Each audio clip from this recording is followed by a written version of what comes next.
मालूम नहीं आपको? आपको मालूम ही नहीं, किसी को मालूम नहीं, वो आपको बताना नहीं चाहते। वो अरबपति है, ये खेती कर रहा है, गिर मत जाना, फिर प्राइवेट अस्पताल में जाना पड़ेगा। आपने कभी मीडिया पे किसानों के मुद्दे देखे? कभी देखा आपने कि भैया गन्ने के दाम की बात हो रही है, एमएसपी की बात हो रही है? नहीं दिखेगा, दाम नहीं मिलता। आपका नाम क्या है? आप क्या करते हो? करते क्या हो? आप भी आ जाओ।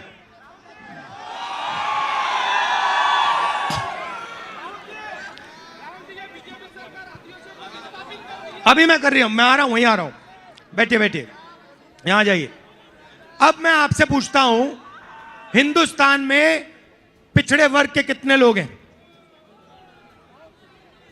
बहुत सारे नहीं, कितने प्रतिशत? इधर आ जाओ भाई, गिर मत जाना, फिर प्राइवेट अस्पताल में जाना पड़ेगा। गिरोगे तो प्राइवेट अस्पताल में जाना पड़ेगा, फिर लाखों रुपए लग जाएंगे, वो भी अदानी के जेब में जाएगा। तो पिछड़े वर्ग के कितने लोग हैं हिंदुस्तान में? आपको यह मालूम होना चाहिए। 50%। आदिवासी कितने? 8%। दलित कितने? 15%। सब मिलाए तो कितने? 73%। ठीक है, 73% में 73% आबादी में से मीडिया के मालिक कितने? 0। हिंदुस्तान के 200 सबसे बड़े बिजनेस की लिस्ट निकालो, उनके मालिकों की लिस्ट निकालो, उनके सीनियर मैनेजमेंट की लिस्ट निकालो, उसमें से 73% के कितने? 0। दिल्ली को 90 ब्यूरोक्रेट चलाते हैं, आईएएस अफसर हैं, बजट बांटते हैं, सड़क का पैसा, रेलवेज, डिफेंस का पैसा, सब ये बांटते हैं। 90 में से आदिवासी कितने? 1 बैठा रखा है कोने में, और उसको कह रखा है तू ज्यादा मत बोल, कोने में बैठ। 100 रुपए खर्च होते हैं बजट में, तो आदिवासी अफसर कितने रुपए का निर्णय लेता है? 1 रुपए का नहीं, 10 पैसे का। आपकी भागीदारी 8%, सॉरी, आपकी आबादी 8%, आपकी भागीदारी 100 रुपए में से 10 पैसे। 8 रुपए कम से कम होनी चाहिए, मगर है 10 पैसे। पिछड़ा वर्ग 50% है, 90 में से उसके कितने अफसर? 3। उनकी भागीदारी कितनी? 50% आबादी है, भागीदारी कितनी? 5%। 73% को पूरे को मिला दो, बजट का आप 6% का निर्णय लेते हो। 6% का हिंदुस्तान की सरकार खर्च करती है पैसा, तो दलित, आदिवासी, पिछड़े 6 रुपए का निर्णय लेते हैं। भाइयों और बहनों, हिंदुस्तान में आपकी भागीदारी है ही नहीं, आपका बेवकूफ बनाया जा रहा है। और बेवकूफ कैसे बनाया जा रहा है मैं आपको दिखाता हूं। भैया जरा यहां खड़े होंगे आप? भैया, अब मैं आपको हिंदुस्तान का, इधर, हाँ थोड़ा भैया यहां देखिए जरा, इधर इधर इधर इधर भैया इधर देखिए। अब भैया मैं आपसे सवाल पूछता हूं, ये मान लीजिए जेब कतरे को इनकी जेब काटनी है, मान लीजिए, तो सबसे पहले क्या करना पड़ेगा? ध्यान भटकाना पड़ेगा। भैया उधर देखना जरा, वो देखो भैया, उधर देखना जरा, वो देखो भैया, भैया उधर देखना जरा, ये करना पड़ेगा। राइट। जब ये इधर उधर देखेगा तो फिर पीछे से उसकी जेब काटी जाएगी, राइट। और तीसरे आदमी की भी जरूरत होती है। एक जो इधर उधर दिखाता है, दूसरा जो काटता है, तीसरा कौन होता है? ये लाठी देना मुझे।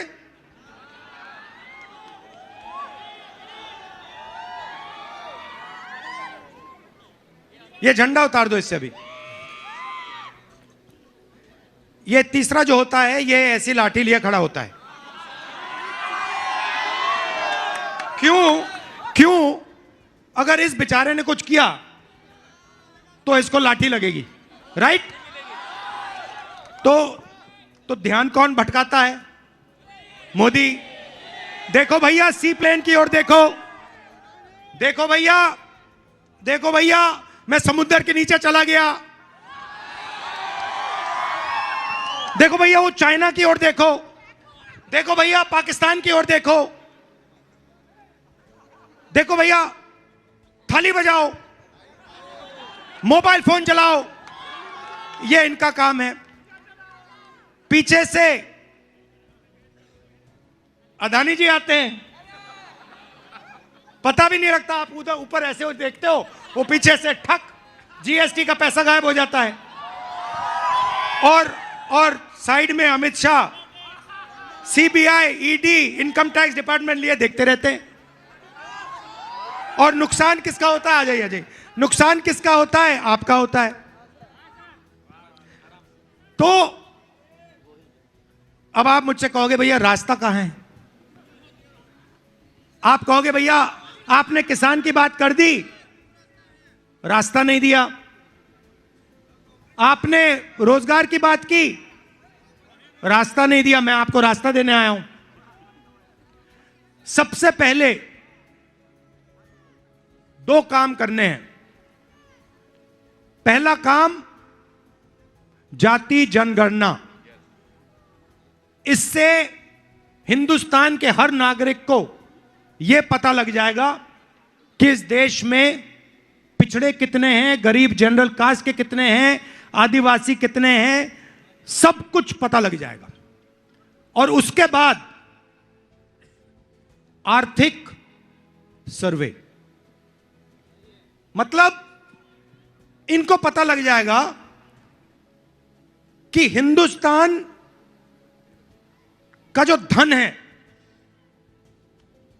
उसमें से मेरे समाज के हाथ में इतना आ रहा है।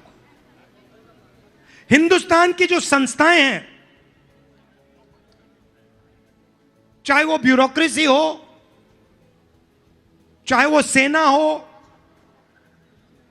चाहे वो जुडिशरी हो, चाहे वो मीडिया हो, सबको पता लग जाएगा भैया मेरे जैसे लोग मीडिया में इतने हैं,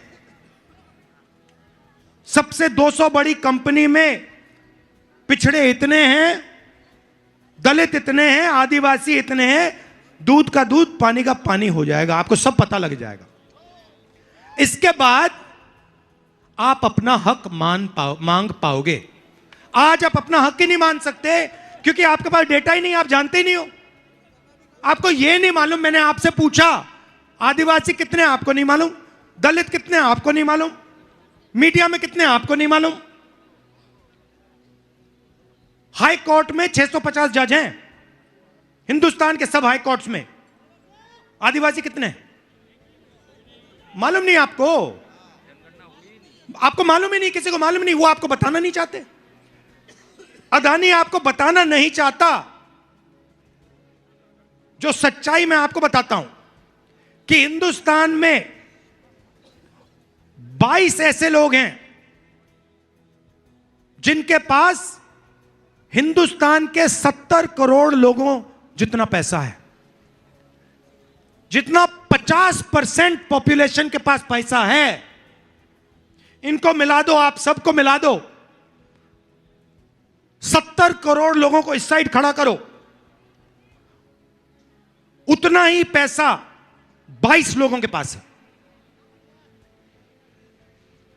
22 लोगों के पास इस जीप पे खड़े हो जाएंगे एक तरफ 70 करोड़ किसान, मजदूर, बेरोजगार युवा, और दूसरे तरफ ये 22 लोग। कर्जा माफ किसका होता है? 22 का। 16 लाख करोड़ रुपए उनका माफ होता है। फसल बीज बीमा योजना का पैसा कहां जाता है? उनके पास जाता है। पब्लिक सेक्टर को प्राइवेटाइज करते हैं, कहां जाता है? उनके पास जाता है। तो जाति जनगणना से, इकोनॉमिक सर्वे से यह साफ हो जाएगा, आपको पता लग जाएगा भैया ये 22 लोग हैं। आपने ये शर्ट खरीदी, कितने की खरीदी? 200 रुपये की। 200 की। इसमें आपने जीएसटी कितनी लगाई? देखो, शर्ट खरीद ली, जीएसटी नहीं मालूम। अच्छा एक बात बताओ, अगर यही शर्ट गौतम अदानी खरीदता तो वो आपसे ज्यादा जीएसटी देता या आपसे कम? मालूम ही नहीं आपको। आप कौन सी दुनिया में हो भाई? कम नहीं, ज्यादा नहीं, जितनी आप देते हो उतनी जीएसटी वो देता। मगर आपकी आमदनी क्या है? आपकी आमदनी क्या है? महीने का कमाई मान लो इनके 5,000 है, 28% जीएसटी इन्होंने दी, और उसकी लाखों करोड़ रुपए की आमदनी है, वो भी उतना ही दे रहा है। अगर अंबानी यही शर्ट खरीदे तो जितनी जीएसटी मेरे भाई ने दी है उतनी जीएसटी वो देगा। वो अरबपति है, ये खेती कर रहा है। ये अन्याय नहीं है तो क्या है ये? और आप लोगों को मालूम ही नहीं है। आपको मालूम नहीं कि आप जीएसटी कितनी दे, ठहर जाओ, आपको मालूम नहीं कितनी जीएसटी देते हो। ये जाति जनगणना से ये आपके सामने आ जाएगा पूरा। तो ये क्रांतिकारी काम है। इस काम को पूरा करने के लिए आप सब लग जाइए, हमारे साथ खड़े हो जाइए, इसको हम करके दे देंगे। सच्ची राजनीति उसके बाद शुरू होगी। पहले क्या होता था? पहले क्या होता था? ये जो मेरे भाई हैं ये खेती करते थे, अब ये चाहते, ठहर जाइए भैया, अब ये इनको लगता था और शायद लगता है कि हिंदुस्तान में खेती में फ्यूचर नहीं है। सही? हिंदुस्तान, इनको लगता है, आज भी लगता है, पहले भी लगता था कि भाई हिंदुस्तान में खेती में फ्यूचर नहीं है। तो इनके रास्ते कौन से थे? एक रास्ता था सेना, राइट?